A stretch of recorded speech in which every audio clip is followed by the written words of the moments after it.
আমার বিয়ে হয়েছে মাত্র 19 বছর বয়সে, আর ঠিক বৌভাতের দিনে 15 বছর বয়সে একটা মেয়ে আমাকে বলছে দিদন দিদন। আমি ভাবলাম সবে মাত্র বিয়ে হয়েছে, এর মধ্যেই আমাকে আবার দিদা ডাক শুনতে হয়েছে। তো যাই হোক, এখন আর সেই ডাকটা ভালো লাগে।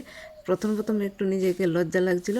তো দেখো, সেরকম একটি ব্রত অনুষ্ঠানে চলে গেছি, আমাদের বাগিনের মেয়ের ব্রত। তো ওইখানে গিয়ে দেখো তোমাদের দাদাভাই শশা কাটছে, আর আমি এদিকে বেগুনি ভেজে নিচ্ছি। আর তোমাদের দাদাভাই শশা কাটা হয়ে গেছে, তো আমাদের সাথে এসে হাতে হাত মিলাচ্ছে।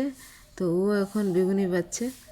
তো ভালোই লাগে, কারোর অনুষ্ঠানে গিয়ে কাজ করতে খুব ভালো লাগে। আর আমি এরকম একটা মেয়ে, যেখানে যাই সেখানে কাজ করি, সবার সাথে মিলেমিশে হাসি খেলে একদম উড়িয়ে দিই সব কিছু, খুবই ভালো লাগে।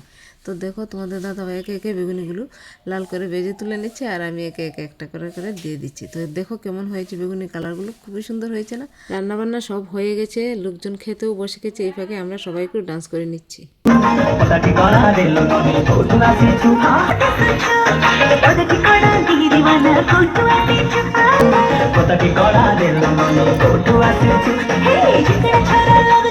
সবার খাওয়া দাওয়া প্রায় কমপ্লিট, এখন বাজে রাত ঠিক 11টা। তো আমি এবং তোমাদের দাদা ভাই আরও বাড়ি যে আছে সবাই মিলে আমরা একসাথে খেতে বসে গেছি।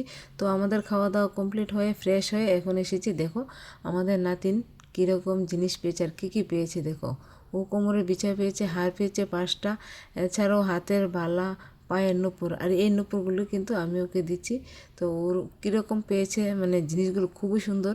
একটা বাচ্চার অনেকগুলো হাতের জিনিস পেয়েছে, পায়ের, তাছাড়া হাত পাটা, এছাড়াও প্লাস্টিকের জিনিস, ওর হ্যাঙ্গার থেকে ধরে সমস্তটা পেয়েছে। আর ব্রতটা হয়েছিল শীতের দিনে, তো তার জন্য দেখো অনেকগুলো শীতের ড্রেসও পেয়েছে। তাছাড়া আরও অনেক কিছু জিনিস পেয়েছে, তো সবগুলোই তোমাদেরকে খুলে খুলে আর দেখাতে পারছি না। তো সবসময় দেখো আমরা সবাই মিলে কয়েকটা ছবি তুলে নিলাম। আমি বেবিকে কোলে নিয়ে বসে আছি, আমার পেছনে বেবির মা বসে আছে। তো সবাই একটু আনন্দ করলাম। আর এই হলো আমাদের বেবি, অর্থাৎ মহারানী, আমার নাতিন।